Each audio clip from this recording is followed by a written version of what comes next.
como que vocês selecionam esses investimentos, assim? A gente sempre teve curiosidade, por incrível que pareça, em conversa de bar, a gente nunca perguntou para você, né? Como é que chega esses investimentos para vocês? Vocês decidem num comitê, vem via deck no e-mail, no site da Equitas VC?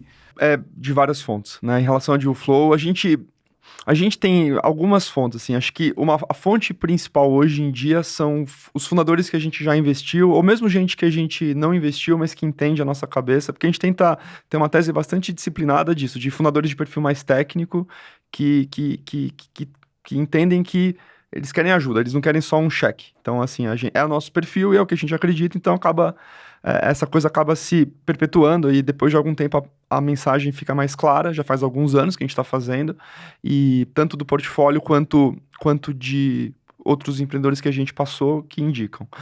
Além disso, a gente tem uma relação próxima com pessoas, que nem vocês, né, que a gente conversa, como a gente faz early stage, a gente investe com alguns anjos que a gente gosta bastante, e pro anjo, assim, a gente dedica mais tempo, porque a gente tem mais tempo, a gente só faz isso. Então, essa é uma fonte importante. E também, isso mais recentemente, tem alguns outros fundos aqui no Brasil, que também tem essa cabeça um pouco mais, talvez mais fundamentalista, mais estruturada em relação ao modelo de negócio desde o começo, que tem uma visão de Brasil, uma visão de empreender no Brasil similar à nossa. E no Brasil, como é um mercado de VC que ainda é muito menor e muito menos desenvolvido que o americano, fora do Brasil é muito comum você ter o gestor do VC que foi empreendedor, que já passou, né, pelas dificuldades que é montar um negócio, tentar colocar de pé um negócio. Então a gente vê que alguns fundos gostam de ter gente com esse perfil co-investindo, então tem chegado mais coisa. Compartilhar a tese, né? Compartilhar de verdade, assim, sabe? O cara vem e fala, poxa, vamos, assim, olhar junto e eu olho por esse ângulo, você vai trazer esse... geralmente, no nosso caso, a gente tenta... Acaba acontecendo naturalmente, de estreitar uma relação com o founder, de tentar ter uma relação de confiança, porque a gente sabe que é difícil montar, e às vezes o founder tem que também manter um pouco a aparência diante do fundo, porque tem a coisa do próximo round, da próxima rodada. E isso é uma coisa que às vezes é legal ter alguém que já passou pelas dores, porque a pessoa consegue se abrir um pouco mais, e a gente sabe que é difícil, né? Não é um negócio trivial.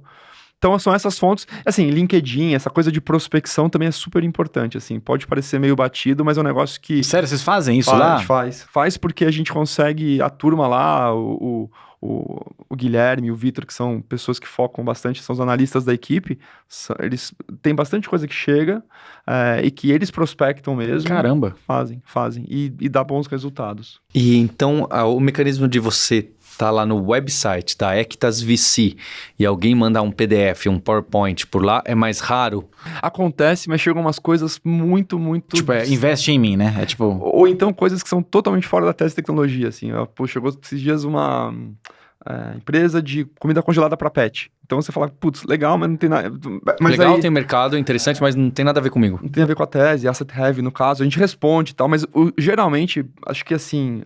sei lá, 70% de um flow chega por WhatsApp, alguém que manda um deck, ou você já viu isso daqui, você tá olhando, já conversou com esses caras, ou então o founder da nossa empresa fala, puta, falei com um founder, papo bom, tá acontecendo muito, como a gente investe em empresas B2B, que algumas das nossas empresas têm como clientes outras startups que os founders consideram interessantes, então o cara fala, pô, fala com aquele cara, porque ele tem um produtinho legal e a gente tá atendendo ele aqui como fornecedor, mas vale a pena, o cara... E a gente gosta muito das empresas que estão meio que fora desse mundo de VC, porque essa é uma outra coisa também que a gente tem uma visão um pouco diferente em relação à questão de alocação de capital, que é a gente se preocupa menos com onde o cara estudou, qual MBA que ele fez,